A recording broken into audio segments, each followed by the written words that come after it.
Desde nuestras sólidas fundaciones nace nuestra oferta de valor y respaldo. Somos arquitectos de un mundo inmobiliario, abriendo puertas a nuevas oportunidades con foco en las personas. Entregamos soluciones financieras integrales a las grandes corporaciones, construyendo puentes y plataformas de innovación. Como partner financiero de grandes empresas, nuestra estructura abarca mercados internacionales, créditos e inversiones. Nuestros criterios ESG son transversales en la elección de inversiones. Nos hemos ganado la confianza de nuestros clientes en Chile y el mundo. La nuestra es una historia de valor, de nuevas oportunidades en un mundo digital. ¿Estás listo para construir con los mejores?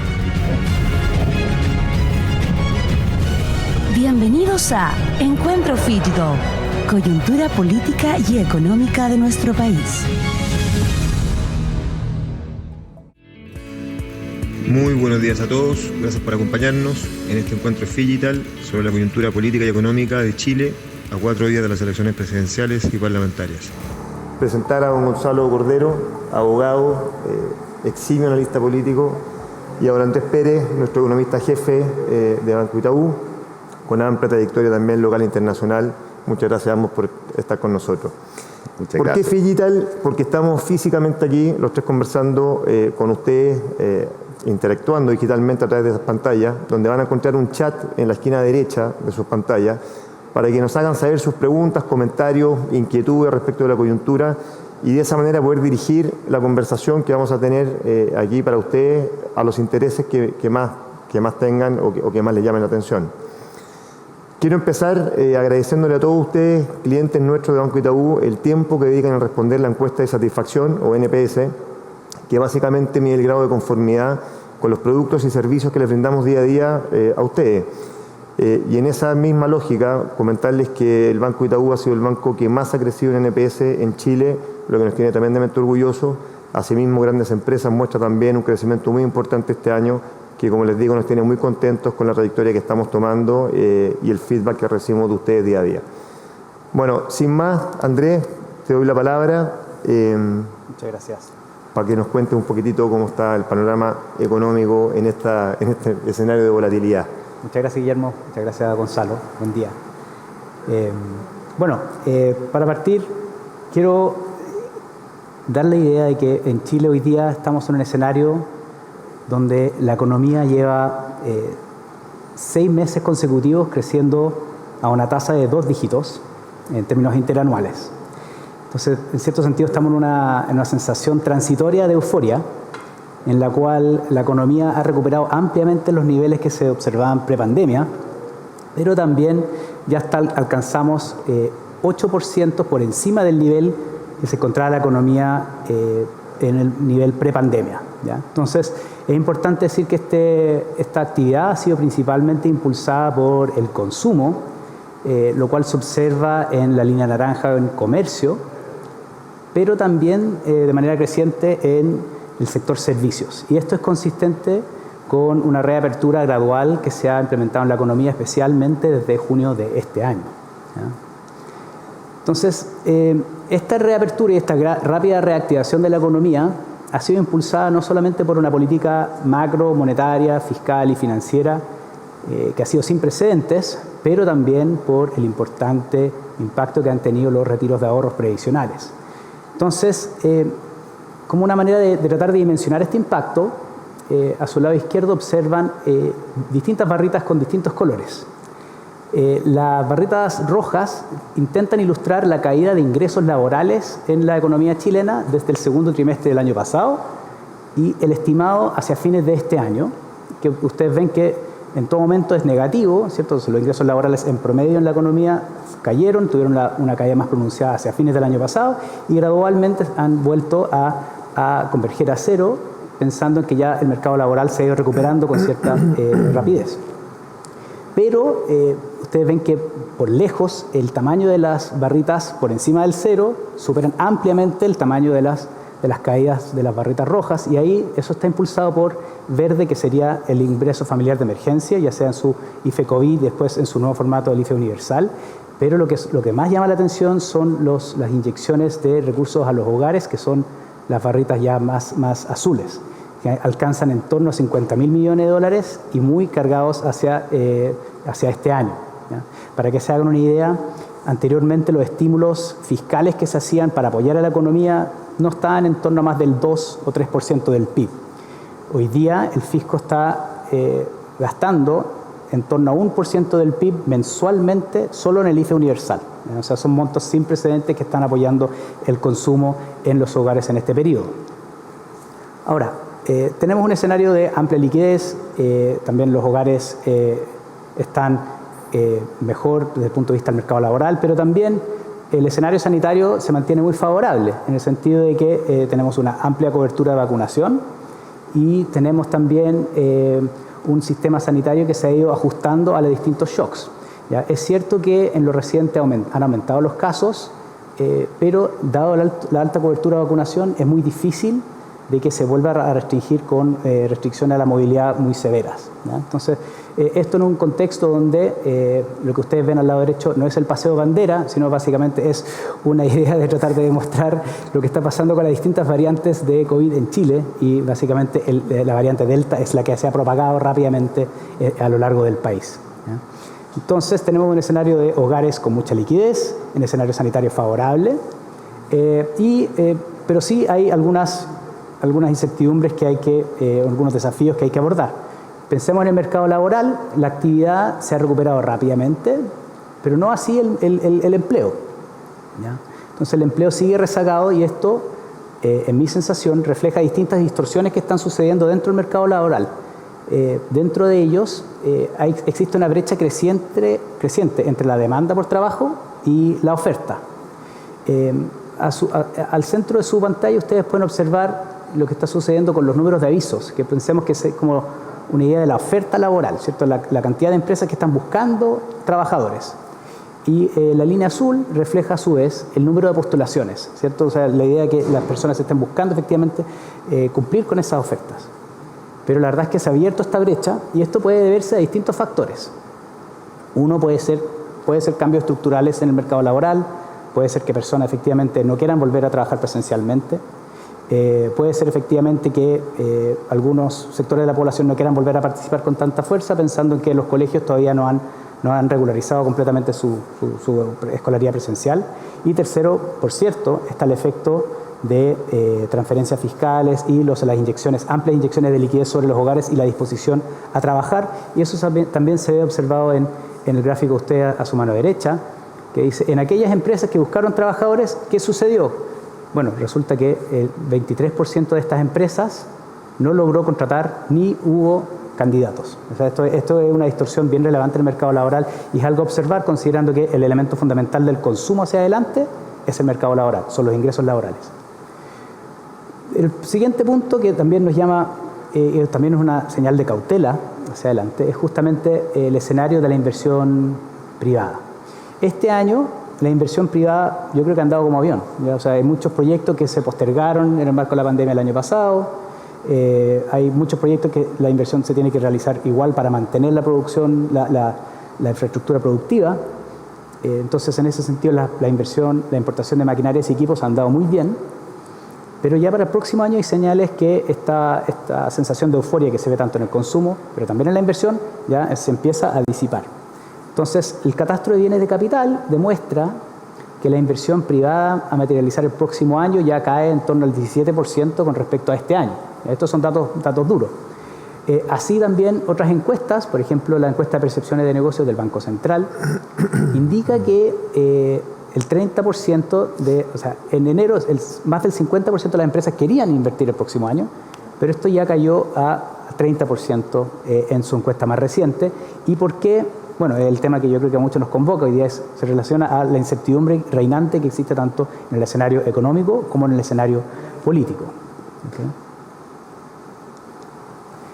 En este contexto donde tenemos consumo elevado, inversión transitoriamente también elevada, también hay impresiones importantes sobre los precios, ¿ya?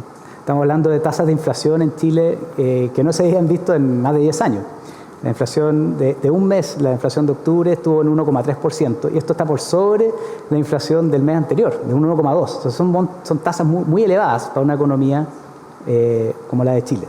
Nosotros no estamos acostumbrados a estas variaciones tan pronunciadas en el escenario de precios. Así, la inflación interanual supera el 6% a octubre y ampliamente supera la meta del Banco Central, y esto va más allá de un foco puntual de los paquetes turísticos, transportarios, sino trasciende a varias categorías de productos.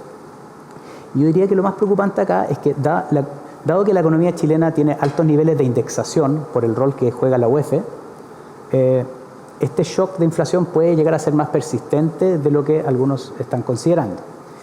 Nosotros estamos proyectando que la inflación a fines de este año va a alcanzar en torno a 6,5%, es decir, va a seguir aumentando en los próximos meses que vienen.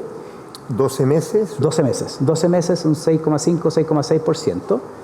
Y hacia el próximo año debiese alcanzar un 4%, todavía por encima de la meta del Banco Central. Claro. Aquí, desde el punto de vista de política monetaria, y mirando hacia adelante, lo preocupante, diría yo, es que las expectativas de inflación que se realizan tanto para analistas como de operadores financieros siguen aumentando, a pesar de que el Banco Central ha implementado una política monetaria bastante contractiva. O sea, hasta ha impulsado alzas de tasas ya sobre 100 puntos base, 125 puntos base en la última reunión. Entonces, estamos hablando que la expectativa de que la inflación va a seguir subiendo, a pesar de una política monetaria menos expansiva, da una señal de que el Banco Central incluso puede llegar a acelerar aún más el ritmo de alza de tasas hacia adelante. ¿Okay? Siguiendo en el marco de política macro, la política institucional, uno de los principales pilares que ha sostenido el desarrollo y estabilidad de la economía chilena en los años, en las décadas recientes, ha sido justamente la institucionalidad fiscal y el hecho de poder seguir una regla en el tiempo que permite suavizar el ciclo, pero también permite ahorrar en los tiempos de bonanza y también, utilizar ese ahorro en periodos de desaceleración. Pero la verdad es que si uno observa los gráficos, llevamos varios años de déficit, ¿ya? Y se ha buscado consolidar o equilibrar este balance fiscal en el tiempo, pero la verdad es que no ha sido del todo exitoso por distintos tipos de shocks. En este momento tenemos el shock del COVID, pero la verdad es que la consolidación fiscal ha sido muy difícil de lograr, y eso ha sido financiado no solamente por un desahorro importante de nuestros fondos soberanos, pero también de más deuda, y eso ustedes pueden observar a su lado derecho. La verdad es que ya van más de 30 puntos del PIB desde el año 2007. Lo más probable es que alcancemos en torno al 35% del PIB en términos brutos a fines de este año, lo cual sigue siendo, es cierto, relativamente bajo comparado con otras economías con similar clasificación de riesgo, pero la tendencia, si uno observa el gráfico, la verdad es que la tendencia es imparable. O sea, la tendencia de la línea azul ya son 2 o 3 puntos del PIB todos los años, dice bastante, ¿ya? Así, en la medida que se ha reducido el ahorro al ahorro público, ha aumentado la deuda, se ha visto mermada la capacidad de crecimiento de la economía en mediano plazo, también se ha visto perjudicada nuestra clasificación de riesgo, ¿ya? La clasificación de riesgo soberana, que ustedes pueden observar a su lado izquierdo, ya ha sostenido una caída gradual pero persistente desde el año 2016-2017. Entonces, ahora ya con Fitch, por ejemplo, tenemos una clasificación de riesgo que se mantiene en la parte alta de la tabla de las economías grados de inversión, ¿cierto? En A-, pero ya, otra manera de decir esto es que ya volvimos a la clasificación de riesgo que teníamos en el año 2004. ¿Ya? Entonces, es una caída preocupante. Y aquí yo diría que mirando hacia adelante, ¿qué es lo que nos debería preocupar? Es el hecho que estamos gradualmente convergiendo hacia la parte baja de la tabla de grado de inversión, que serían las economías triple B. Y cuando uno ya se empieza a acercar a esas clasificaciones de riesgo, siempre estando en grado de inversión, ya los costos de crédito, los costos de financiamiento del fisco, de las empresas, de los hogares, empiezan a converger a aquellas con grado especulativo. Entonces, no es necesario pasar de grado de inversión a grado especulativo, sino una vez ya que te empiezas a acercar a ello, ya empieza este ajuste en el costo de financiamiento. Y por otro lado, ya la evidencia empírica demuestra que ya una vez que se pierde, en caso de que se perdiera el grado de inversión, una vez perdida el grado de inversión cuesta muchos años recuperarla. Hay que pensar que Uruguay se demoró 10 años en recuperarlo y estos son solamente años, son varios ajustes fiscales que suelen pegarle más fuerte a los hogares de menores recursos. ¿Ya? Entonces es preocupante esta tendencia hacia la responsabilidad, hacia la mayor responsabilidad fiscal. Esto todo en un escenario donde en el resto del mundo, yo creo que hoy día, algo que para nosotros quizás no nos olvidamos, o sea, no nos solemos recordar que la economía chilena es una economía abierta, financieramente integrada con el mundo, que sí o sí nos va a perjudicar lo que vaya a suceder afuera. Llevamos varios años ya con las condiciones financieras internacionales en condiciones muy expansivas, pero Estados Unidos va a empezar a subir las tasas de política monetaria pronto. Se estima que va a subir hasta 3 veces el próximo año, y las economías emergentes no lo suelen pasar bien cuando Estados Unidos empiezan a subir la tasa de política monetaria. ¿Ya? Entonces esto es una señal de alerta, y esto se suma al hecho que en China sigue el COVID, siguen con restricciones de política cero COVID, están con un shock importante al sector inmobiliario, entre otros. ¿Ya? Entonces es importante decir que el escenario externo el próximo año va a seguir favorable, pero en el margen menos que este año. ¿No? Después vamos a entrar en eso, pero los commodities también están jugando un viento a favor, ¿no es cierto? Commodities definitivamente siguen siendo un viento a favor. Se estima que van a estar, el cobre al menos va a estar en torno al 4.30, 4.20 del próximo año. O sea, vamos a seguir con un viento a favor, pero en el margen menos que este año.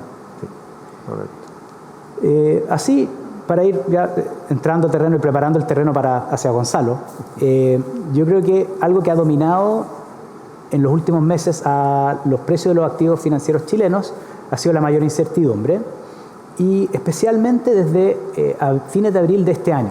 ¿Ya? Entonces uno ve que el desempeño de los activos locales se empieza a desacoplar con el performance o el desempeño de otras economías en este periodo. Por ejemplo, a su lado izquierdo ven el comportamiento de las tasas de interés nominales a 10 años, que a partir de esa fecha ya se disparan. Hay una reversión en el margen hacia el final, que se refiere al cuarto retiro, a su rechazo en el Senado. Después el tipo de cambio también se dispara desde entonces, y las bolsas también. Y aquí, ¿qué es lo que sucedió en ese momento? Bueno, primero fue el hecho que el Tribunal Constitucional no acogió el requerimiento del Ejecutivo para ponerle un freno al tercer retiro, pero también después la incertidumbre ha seguido pensando en la votación del plebiscito constituyente en mayo de este año. ¿Ya? Entonces, todos me han preguntado, una de las principales preguntas que yo recibo en mi rol de economista jefe ha sido, bueno, ¿qué va a pasar con los precios de los activos en el marco de postelecciones? ¿Ya? Entonces, es un tema relativamente sensible, pero para tratar de ilustrar dónde están los bordes o qué es lo que ha pasado en elecciones recientes, acá les estoy mostrando cómo han reaccionado tanto el peso chileno, la bolsa, ¿cierto? El IPSA, el riesgo país a través del CDS, el Credit Default Swap, y después la tasa nominal a 10 años. O sea, acá es cierto que hay muchas líneas, pero pueden observar que siempre hay una línea que destaca, que sería la de color azul. ¿Ya? La línea de color azul es el resultado de la convención de los miembros de la convención constituyente, y pueden observar que el tipo de cambio se depreció en torno a un 2,5-3% en los días siguientes a la elección de estos miembros, siendo que el consenso de mercado era 1, y la verdad que el resultado indicó otra cosa. Y con aquello el tipo de cambio se depreció 2 o 3%. La bolsa cayó en torno a 12%, el riesgo país aumentó en torno a 15 puntos y la tasa nominal aumentó en torno a 20 puntos base. Es decir, en caso de existir una sorpresa el lunes, una sorpresa negativa, uno puede decir que el tipo de cambio se debiese depreciar en torno a 30 pesos, por ejemplo, de 2 a 3%. La bolsa podría sufrir, pero también es cierto que la bolsa está hoy día bien castigada. ¿Ya? Entonces, esto es para tratar de marcar el escenario que después don Gonzalo va a tomar. Y para finalizar, yo creo que algo que ha estado relativamente ausente en la discusión de política pública, especialmente en los programas, diría yo, de los principales candidatos, ha sido el foco sobre el crecimiento. Acá estoy ilustrando uno de los conceptos que generó algo más de debate, especialmente en el último debate, que se refiere a la tasa de crecimiento del PIB tendencial, que trata de ilustrar cuánto debiese de crecer la economía chilena en ausencia de shocks importantes, ¿cierto? O sea, ¿cuánto debiese de crecer la economía sin COVID? Bueno, debiese de crecer sin estos movimientos cíclicos, debiese estar en torno al 2%. ¿Ya? Ahora, esto es bien poco. O sea, nosotros debiésemos de estar apuntando a al menos entre 3 y 4, y esta es la única manera de efectivamente hacernos cargo de los desafíos importantes que hay hacia adelante, como economía y como sociedad. Muchas gracias. Muchas gracias, Andrés. Súper interesante. Están llegando un montón de preguntas de ustedes, de los clientes, que es lo que justamente tenemos ganas de que dirijan un poquitito la conversación. Y así que, Gonzalo, atento a tu panorama político. Muchas gracias, Guillermo. Primero quiero agradecer al Banco Itaú esta invitación, la posibilidad de conversar. Para mí es un privilegio hacerlo con Andrés y hacerlo también virtualmente con los clientes del banco, los clientes de grandes empresas. Yo tengo una línea, una idea de lo que les quiero transmitir que parte con esta imagen. Yo creo que hoy día lo que transmite la coyuntura política es incertidumbre. Particularmente en el mundo empresarial. La incertidumbre tiene que ver mucho con el estado de ánimo que conocemos como ansiedad. La ansiedad, dicen los médicos, es el estado de ánimo que se produce básicamente cuando uno tiene frente a situaciones o problemas que no dependen de uno, que tiene variables que son incontrolables. En una sociedad, las sociedades modernas han tratado de eliminar la incertidumbre, de eliminar el arbitrio, básicamente a través de dos mecanismos. Uno es un sistema de reglas, eso que llamamos el gobierno de la ley, vale decir, un conjunto de normas que ordenan el ejercicio del poder y que a uno le permiten predecir qué es aquello que la autoridad puede hacer y lo que no puede hacer. Y en segundo lugar, la racionalidad. Cuando uno vive en una sociedad en la cual además esas reglas se aplican de una manera racional. Entonces eso también le da a uno un cierto marco de por dónde se puede mover la sociedad. Y con eso uno tiene grados razonables de certeza. Eso es lo que pasa en las sociedades desarrolladas. Por lo tanto, la incertidumbre se disminuye y no hay, por decirlo de alguna manera, ansiedad. Desde hace un tiempo nosotros hemos ido perdiendo esto. Y esto se expresa en algo que en la elección que estamos viviendo actualmente, en el proceso eleccionario que estamos viviendo actualmente, se menciona mucho. Nos hemos ido quedando sin centro político. Y los analistas, los comentaristas dicen que esta es una elección polarizada. Y eso tiene que ver con lo que les decía antes. Tiene que ver con el hecho de que el reconocimiento a las reglas se ha debilitado, y se ha debilitado también la racionalidad en el ejercicio del poder. Lo hemos visto a través de, por ejemplo, los retiros de ahorros previsionales, los argumentos que dan los parlamentarios. Esa es una medida que en el Chile de hace 10 años atrás habría sido impensable. Una medida contra la cual están todos los técnicos, contra la cual está el Consejo del Banco Central de manera unánime. En fin, ahí no hay racionalidad. Se ha perdido tanto el respeto a las reglas, cosa que vemos en la calle, como se ha perdido también la racionalidad en el ejercicio del poder. Lo que vemos, por ejemplo, como les decía, en lo de los retiros previsionales. ¿Por qué ha pasado esto? Yo creo que lo que nosotros nos planteamos mucho en Chile es una pregunta que está en el libro Conversación en la Catedral, la famosa novela de Vargas Llosa. Si ustedes recuerdan, el personaje principal de esa novela, Zabalita, al comienzo, primera página, segunda página, en un momento reflexionando se pregunta, ¿cuándo se jodió el Perú? En realidad lo que queremos decir con eso es, si nosotros dijéramos ¿cuándo se jodió Chile? No es que Chile se haya jodido literalmente, sino cuándo se produjo el cambio, ¿Cuándo cambiaron las cosas? ¿Por qué pasamos de ser un país muy ordenado que respetaba las reglas a ponerlas en cuestión?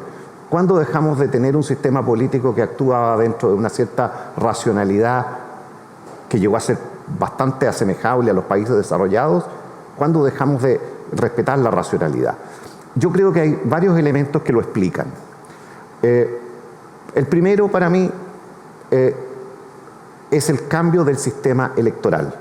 Nosotros teníamos un sistema electoral mayoritario, se le llamaba el binominal, da lo mismo si el sistema elegía 2 cargos, podría haber elegido 1, en fin, el número de cargos, esto de que fuera binominal, para mí es relativamente irrelevante. Lo importante es que era un sistema mayoritario.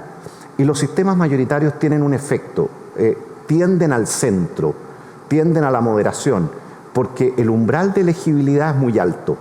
Entonces, los candidatos no pueden buscar nichos de alta intensidad en sus opiniones si quieren ser elegidos. Y nosotros cambiamos eso, nos fuimos a un sistema proporcional en el cual un régimen presidencial es muy difícil que funcione.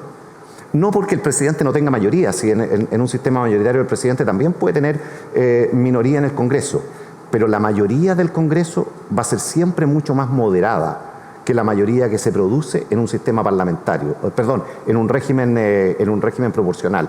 Entonces, al cambiar el sistema, llevamos el sistema político a un enfrentamiento entre el Ejecutivo y el Congreso en que es muy difícil entenderse, porque el Congreso aumentó mucho su número de partidos y aumentó mucho la representación de posiciones más extremas. En segundo lugar, creo que el que se haya instalado en Chile prácticamente sin contrapeso, que este era un país extraordinariamente desigual. De hecho, se decía, y todavía se dice por algunos, el país más desigual del mundo, lo cual obviamente no tiene correlato en la realidad, en los números, generó también una sensación de que este era un país muy injusto. Luego, los casos de colusión que se conocieron validaron que esta injusticia estaba asociada a un sistema de reglas que permitía el abuso de los que tienen más y por lo tanto son los más poderosos. El financiamiento irregular de la política vino a reforzar aún más esta tesis, la lógica de que quienes tienen el poder, ya sea económico o político, tienen una suerte de colusión entre ellos. Está el poder político cooptado por el poder económico y por lo tanto tenemos un sistema que en su integridad es injusto.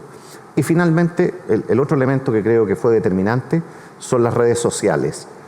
Las redes sociales producen un efecto en el cual las opiniones tienden a extremarse. Las redes sociales son más amigables con las fake news que con la verdad. Una mentira en las redes sociales navega, por decirlo de alguna manera, con mucho más velocidad, con mucho más rapidez que la verdad. La verdad es menos atractiva. En fin, les doy un ejemplo de fuera de la política. El terraplanismo ha crecido como no había existido nunca y en el momento en que hay más conocimiento técnico y científico. Y no obstante eso, el terraplanismo hoy día es una tendencia mundial. Eso sin las redes sociales no habría existido. La gobernabilidad se ha vuelto mucho más difícil en las democracias occidentales como consecuencia de las redes sociales y en Chile se ha juntado además con todos estos otros factores.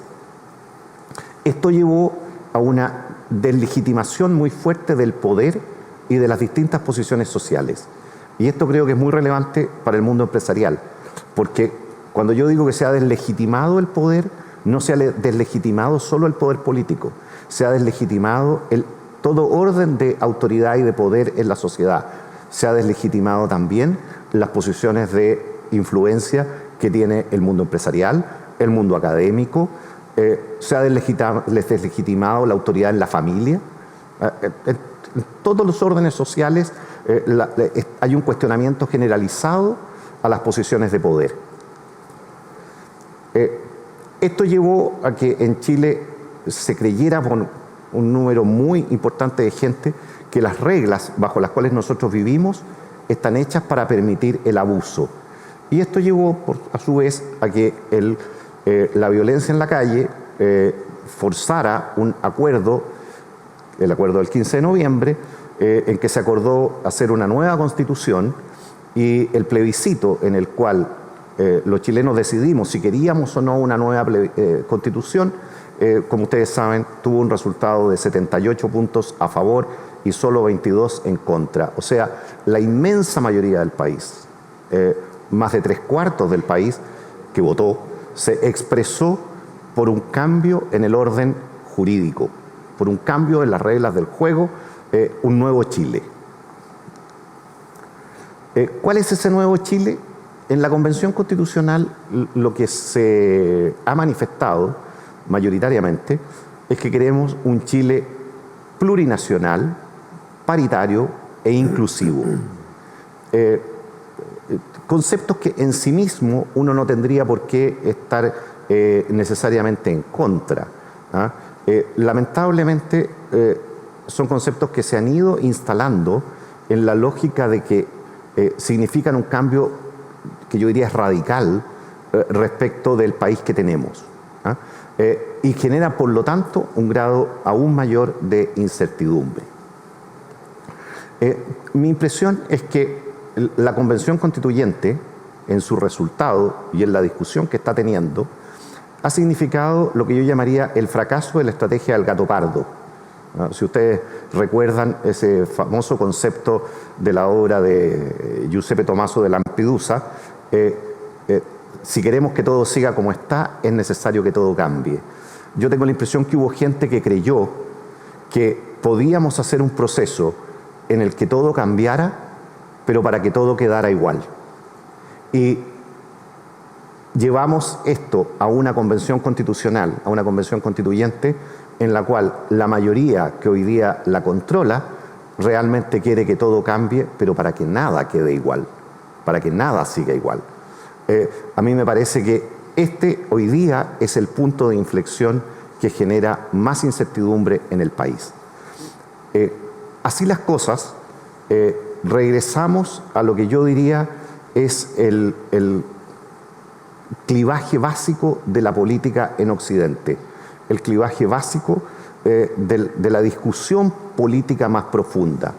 Estamos frente a una elección en la cual los chilenos tienen preferentemente, han preferido, las encuestas muestran que los chilenos se han inclinado mayoritariamente por uno de dos modelos que son antagónicos, en el sentido que son completamente distintos, que ofrecen y valoran principios diferentes, y que son, por un lado, el orden y por el otro lado, el cambio. En el orden, creo yo, en la lógica del orden, quien mejor representa esto o con más claridad y hoy día con más apoyo en las encuestas es José Antonio Kast. Y José Antonio Kast es el candidato que dice que él lo que valora, lo que él promueve es el respeto a la familia, pro empleo, vale decir el crecimiento económico, pro ley y orden, y por supuesto 100% pro chileno, dice él, vale decir, digo por supuesto, porque él tiene una posición muy clara respecto de la inmigración, clara en el sentido de ser muy firme en evitar la inmigración ilegal. O sea, todo el discurso de José Antonio Kast apunta a una sociedad que está muy ordenada en ciertos valores. Por el otro lado, el candidato Gabriel Boric representa lo que dice su afiche, un nuevo Chile, vale decir un cambio. Si nosotros hacemos un doble clic, como se diría hoy día, en esas dos alternativas, la alternativa de José Antonio Kast, la alternativa del orden, la alternativa del respeto de la ley, tiene en el trasfondo, o la otra cara de esa moneda, es la libertad individual. La libertad individual en el orden social. En cambio, el tipo de proyecto que representa Gabriel Boric es un tipo de proyecto que se afinca más bien en las soluciones colectivas, en un incremento del poder del Estado. Vale decir, orden versus cambio es otra manera de representar las opciones de libertad individual versus orden social colectivo, orden social más estatista. Hace unos años atrás, un consultor político muy famoso en Estados Unidos, Carville, cuando se estaba discutiendo la elección estaban en disputa el segundo periodo de George Bush padre versus Bill Clinton. Respecto de su propia campaña, en la campaña de Clinton, Carville acuñó una frase, es la economía estúpido. O sea, esta elección se trata del tema económico. Yo diría que hoy día en Chile, si tuviéramos que decir de qué se trata esta elección, yo diría es la gobernabilidad estúpido. Lo que estamos discutiendo hoy día, por supuesto a distintos niveles, es el tema de la gobernabilidad. Si ustedes vieron el debate de esta semana, el lunes, en algún momento Gabriel Boric dijo que los países para que crecieran tenían que tener paz social. O sea, en el fondo él está diciendo, si no hacemos el cambio que yo propongo, la gobernabilidad no es posible. Y por el otro lado, José Antonio Kast, los pongo a ellos como ejemplo porque creo que son los dos modelos más claros y probablemente los dos candidatos que van a pasar a segunda vuelta. José Antonio Kast dice, es el respeto a la ley. Es eso lo que nos va a dar gobernabilidad. Ahora, yo diría que para que una sociedad sea gobernable, se requieren básicamente tres requisitos. El primero es que haya claridad respecto de cuáles son los derechos fundamentales. ¿Y por qué es esto? Porque la democracia funciona sobre la base de un gran pacto. Y ese pacto consiste en cuáles son las cosas que nosotros podemos dirimir por la regla de mayorías y cuáles son las cosas que están fuera de la regla de mayorías. A eso que está fuera de la regla de mayorías le llamamos derechos fundamentales. En la sociedad occidental, por ejemplo, hoy día, nadie aceptaría someter a votación que un grupo social no tuviera derechos civiles. Cualquiera, por razones étnicas, religiosas, la que fuera, que uno dijera, mira, en Chile van a haber ciertas personas que no van a tener derechos civiles. Eso, y lo vamos a someter a votación. Eso es inaceptable. Eso está fuera de la regla de mayorías. Entonces, ¿a qué lleva esto? Esto lleva a que cuando las sociedades tienen ese acuerdo, el acuerdo de qué es aquello que se puede dirimir por mayoría y qué no, las elecciones tienen legitimidad y las personas aceptan el resultado de las elecciones. Lo aceptan cuando pierden y entienden cuando ganan cuál es el marco que le da el triunfo. Por eso el acuerdo respecto a los derechos fundamentales es lo más importante que hay en una democracia, creo yo. Y un proceso constitucional como el que estamos viviendo es un proceso que pone en disputa cuáles son esos derechos. Segundo elemento, y que se asocia con el primero, es este de la regla de mayoría. Cuando yo tengo claro lo que son los derechos fundamentales, el segundo elemento es qué puedo resolver yo a través de la regla de mayorías. ¿Qué puedo poner en disputa? La alternancia en el poder no está en disputa, no puede estar en disputa. O sea que los gobiernos tienen un término limitado. Los límites al ejercicio del gobernante, los check and balance, los controles cruzados, son todos valores que hoy día nosotros entendemos que están fuera de la disputa democrática. Y en tercer lugar, que la fuerza reglada ejercida por el Estado es legítima. No basta con decir que el Estado tiene el monopolio de la fuerza. Cuando nosotros decimos que el Estado tiene el monopolio de la fuerza, nosotros también estamos diciendo que el ejercicio de la fuerza por parte del Estado, cuando lo hace dentro del Estado de Derecho, dentro del marco legal, es legítimo. Nosotros hace 2 años que en Chile hemos deteriorado fuertemente este principio. Ustedes pueden ver que el ejercicio de la fuerza pública hoy día es cuestionado sistemáticamente. Entonces, claro, se dice que el Estado tiene el monopolio de la fuerza, pero no se le reconoce la legitimidad para usarla.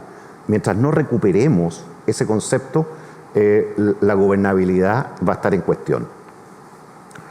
En tercer lugar, me quiero referir al tema de la polarización. ¿Por qué decimos que el país está polarizado? Yo creo que aquí lo relevante no es tanto que nosotros consideremos que Boric y Kast representen alternativas extremas. Creo que no necesariamente uno tiene que asumir que lo son, ni Boric ni Kast. El problema es otro.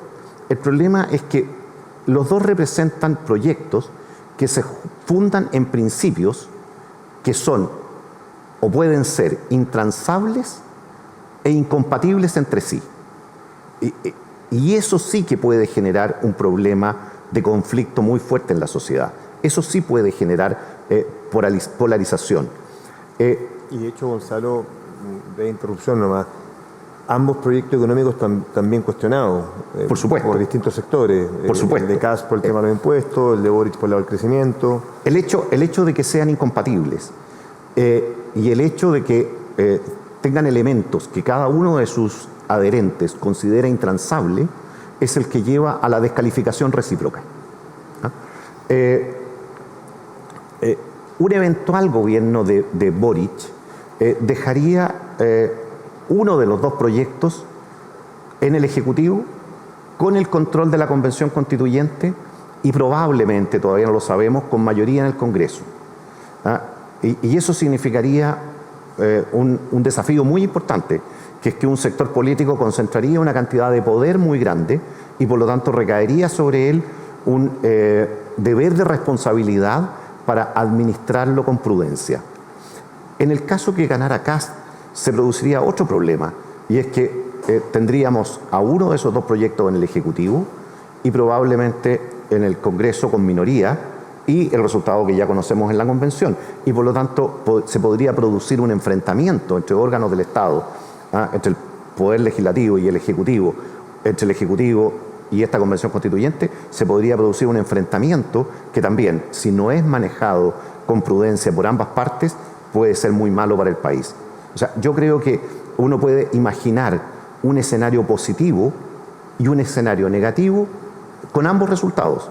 Ninguno de los dos resultados conduce necesariamente a un problema grave. Cualquiera de los dos puede conducir a una solución razonable o cualquiera de los dos puede conducir a un problema mayor. Por último, y para terminar, ¿qué creo yo que es muy importante para que la solución en cualquiera de los dos resultados sea positiva para el país? Creo que es imprescindible que recuperemos lo que decía antes, la legitimidad en el uso de la fuerza. Y creo que es imprescindible también que la nueva Constitución tenga algunos elementos que son fundamentales, que sea compatible con la alternancia en el poder. La tentación de hacer reglas que sean muy favorables a algún sector político y desfavorable al otro es muy grande. Y por lo tanto generar un sistema en el cual la cancha, por decirlo de alguna manera, queda inclinada y es muy difícil para uno de los sectores políticos ganar las elecciones. Esto es relativamente fácil de hacer, un sistema de reglas en el cual se compita en igualdad de condiciones es esencial. En segundo lugar, que la Constitución sea compatible con el desarrollo económico, vale decir que establezca un marco normativo que asegure ciertos derechos, que den certeza al inversionista y que den certeza en las relaciones económicas que generan el tráfico económico. Y por último, que haga, tiene que ver con lo de la alternancia en el poder, que haga viable el juego democrático de mayorías y minorías. Yo sé que muchos de los que nos están viendo se preguntan qué va a pasar en la próxima elección. Mi impresión es que hoy día la claridad en los dos proyectos antagónicos hace que la elección probablemente va a ser entre Kast y Boric y probablemente también el resultado de la segunda vuelta va a ser muy estrecho. Hace un tiempo yo pensaba, un tiempo relativamente breve, hace un par de meses, yo pensaba que el triunfo de Boric estaba asegurado. Hoy día claramente eso no es así. Y el último debate mostró un Boric que tendió a la moderación. A mi juicio, eso demuestra que él también cree que su triunfo no está para nada asegurado y se está moviendo desde ya a buscar votos más hacia el centro, como se suele decir. En el Congreso, en cambio, creo que la situación, vamos a tener un Congreso producto del sistema electoral fundamentalmente y producto de que Kast, que es el candidato más fuerte dentro del mundo de la centroderecha y derecha, lleva una lista parlamentaria que a mi juicio es en general más débil, porque tiene candidatos menos conocidos, porque viene de fuera del del gobierno y por lo tanto sus candidatos en general no han sido autoridades antes, tienen menos grado de conocimiento. La lista de Kast es más débil y Kast es el candidato presidencial más fuerte. Por el otro lado, Sichel es un candidato que en las encuestas se ve más débil, pero su lista parlamentaria es mucho más fuerte. Ese cruce, a mi juicio, va a tener un resultado negativo. Y por lo tanto, lo que va a ocurrir es que la centro-derecha va a perder representación en el Congreso y lo va a ganar probablemente la extrema izquierda, el bloque PC Frente Amplio. La centro-derecha va a conservar el tercio en el Senado de todas maneras, porque el Senado se elige por mitades. En la Cámara de Diputados, aunque se elija completa, yo pienso que va a conservar el tercio y por lo tanto vamos a tener un Congreso. El próximo Congreso va a ser un Congreso que se va a parecer un poco más a la Convención Constitucional que el Congreso actual, pero no va a llegar a ser lo que es la Convención Constitucional. Un Congreso que si uno lo quiere mover en el eje de derecha-izquierda, va a ser un Congreso que va a estar más a la izquierda del de hoy día, pero no tanto como lo está la Convención Constituyente. Por último, para terminar, tengo aquí una cita de Borges, que a mi juicio es tremendamente lúcida y que refleja lo que nosotros estamos viviendo. Borges dice, en uno de sus cuentos más famosos, Deutsche Requiem, Borges dice que los seres humanos, las sociedades, seguimos debatiendo hasta hoy día, seguimos reproduciendo el debate de Platón y Aristóteles. A través de los siglos y latitudes cambian los nombres, los dialectos, las caras, pero no los eternos antagonistas. Lo que la sociedad chilena está viviendo hoy día, a mi juicio, es lo que dice Borges.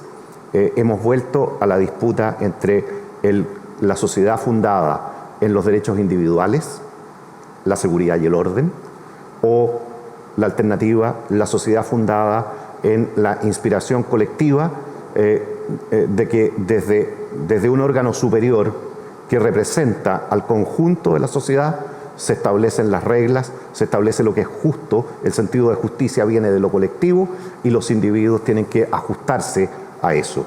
El individualismo versus el colectivismo en sus distintas expresiones y variantes.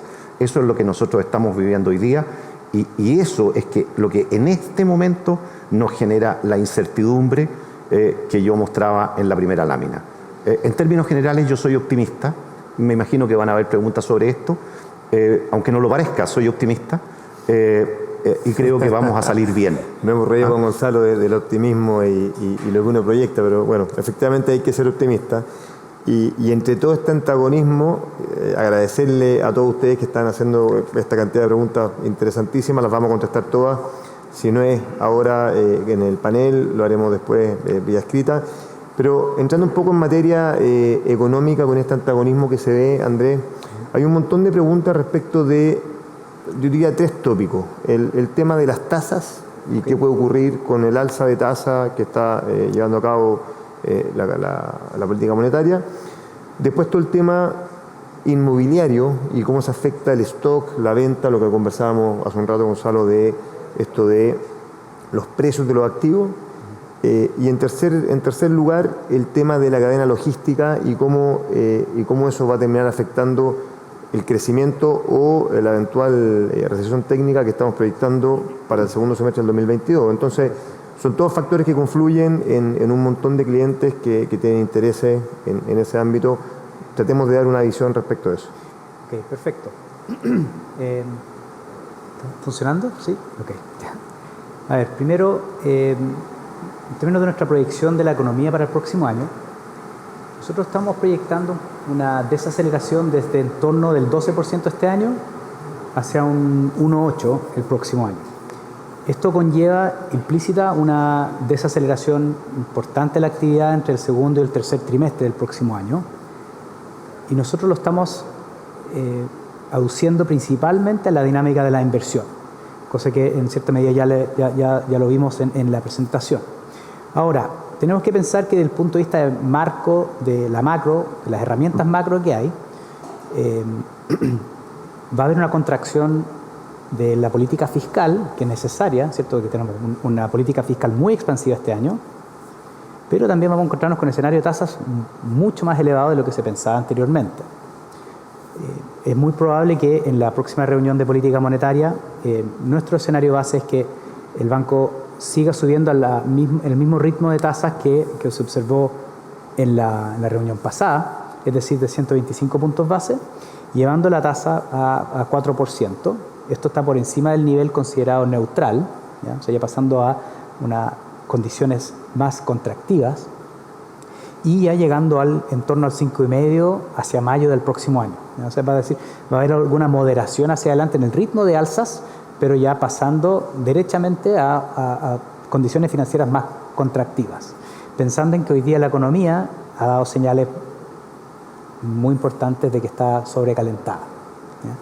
Entonces, para el próximo año vamos a tener mayores tasas de corto plazo que de cierta medida sí se van a pasar a trascender hacia los plazos más largos, es decir, muy probable que los créditos hipotecarios sigan subiendo, más allá de las restricciones que puedan tener los distintos usuarios para acceder a ellos. En términos de la cadena logística, la información que estamos monitoreando nosotros sobre los costos nuevos de transporte marítimo y aéreo muestran cierto grado de reversión. O sea, ya han empezado a caer en el margen, pero se mantienen en niveles muy elevados. Entonces, yo creo que esta cadena logística se debiese de regularizar hacia mediados del próximo año, pero esto también puede conllevar a otros ajustes en la cadena de producción mundial de bienes. En el tiempo, desde la integración de China a la OMC, ha existido esta tendencia hacia fragmentar y empezar a terciarizar la cadena logística en distintas partes del mundo, y yo creo que algo que no nos debiese extrañar es que ya este proceso de offshoring más bien se concentre hacia un proceso de onshoring. Entonces, eso es otra tendencia que estamos monitoreando muy de cerca. Yo creo que el próximo año vamos a terminar con una economía que se está desacelerando de manera muy brusca, en el margen mayores tasas de interés, pensando en que esta economía se necesita equilibrar después de tanto estímulo que ha tenido. Vamos a tener en margen más inflación este año, pero bajando en el margen. Y ya hacia mediados del próximo es muy probable que el escenario de empleo sea algo más complejo, pensando en que el escenario de inversión va a ser más negativo. O sea, desde el punto de vista de la liquidez, podríamos decir que es importante estar líquidos para enfrentar un año que va a tener una contracción respecto al crecimiento que tuvimos este año, con un escenario de tasas mayores, a pesar de que la actividad va a estar bastante más morigerada. Absolutamente, sí. También hay que anticiparse, porque en el sentido de que las condiciones financieras van a ser más restrictivas, es decir, que las tasas van a ser más elevadas en el tiempo. Sin duda.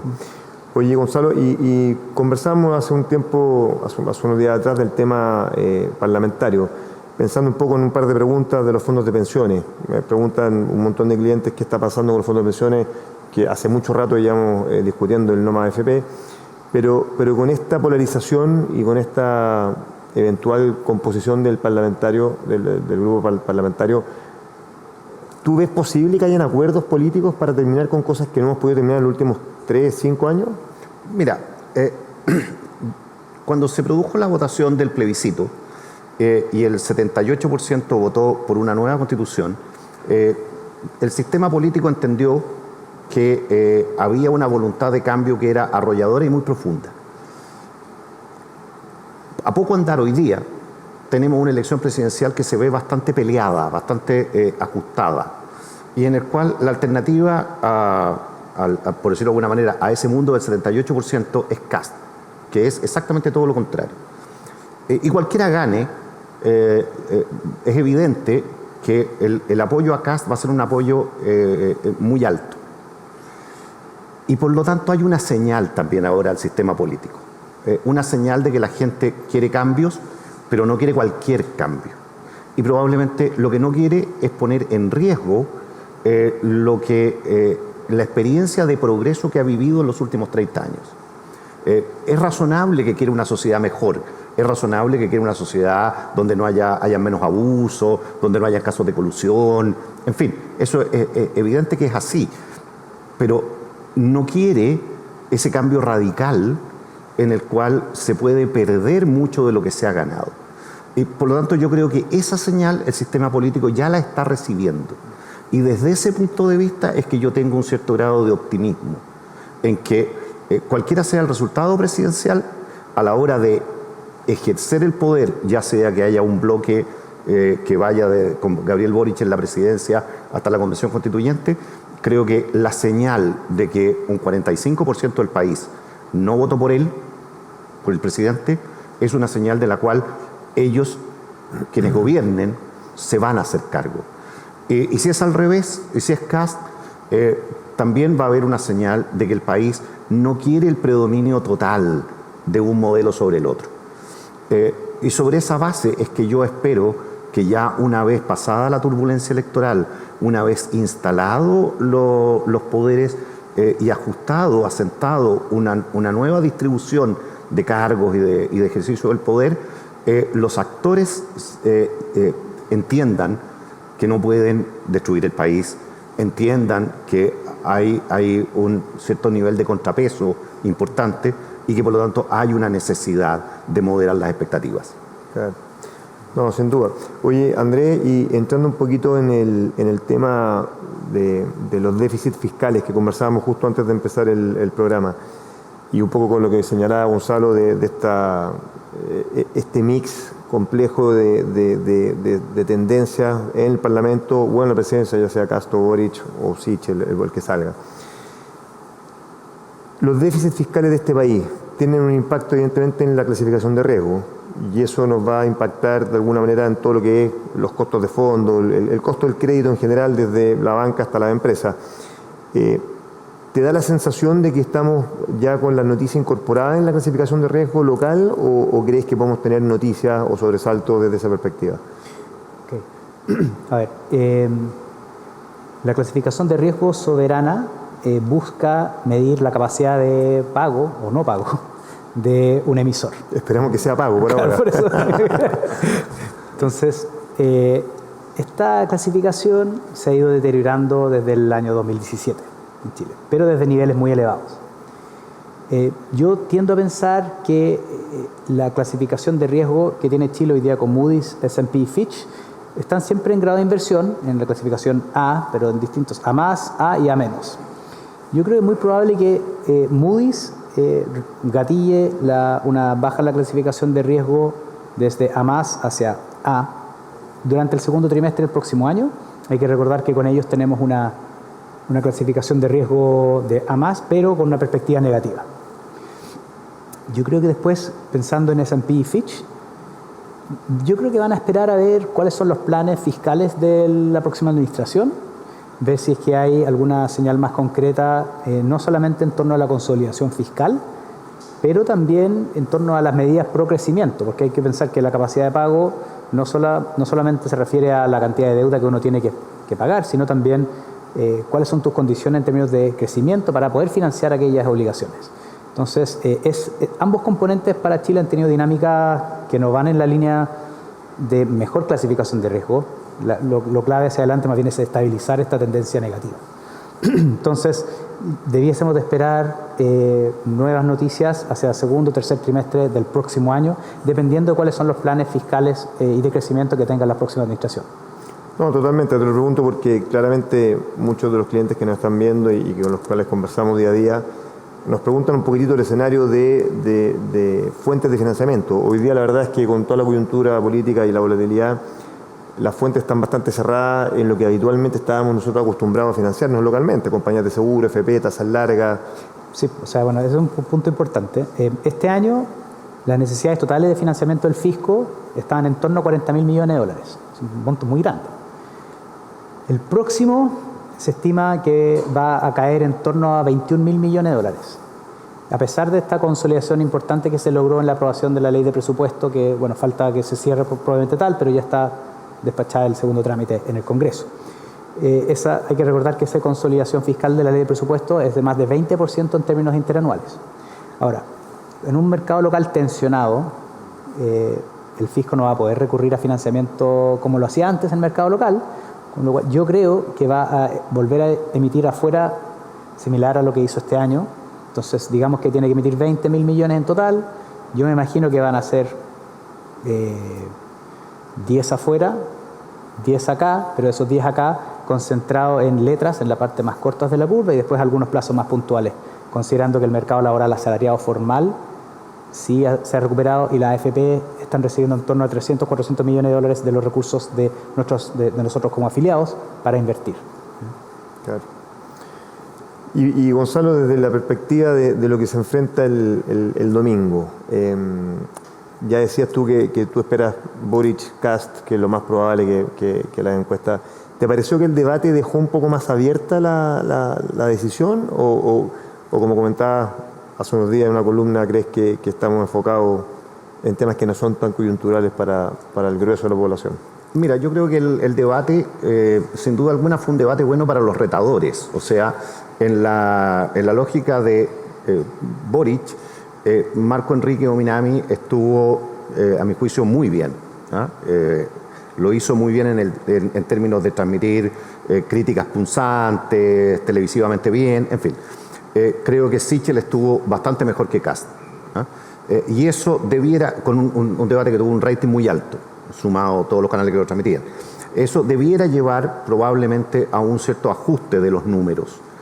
Pero me parece que la diferencia que están mostrando todas las encuestas, que es en el caso de Kast 20 puntos arriba de Sichel y en el caso de Boric algo más o menos semejante respecto de la ex ministra Proboste, me parece que un debate a 5 o 6 días de la elección es virtualmente imposible que cambie esa tendencia. Se puede ajustar un poco, pero yo creo que, salvo que todas las encuestas estén completamente equivocadas, cosa que yo a estas alturas dudo, no creo que sea así, debieran ser los dos candidatos que pasen a segunda vuelta. Hay una tendencia bien marcada. Lo que pasaba en las otras encuestas es que habían pocos puntos de referencia. Yo creo que aquí, en general, todas las encuestas están apuntando un poco lo mismo. Sí.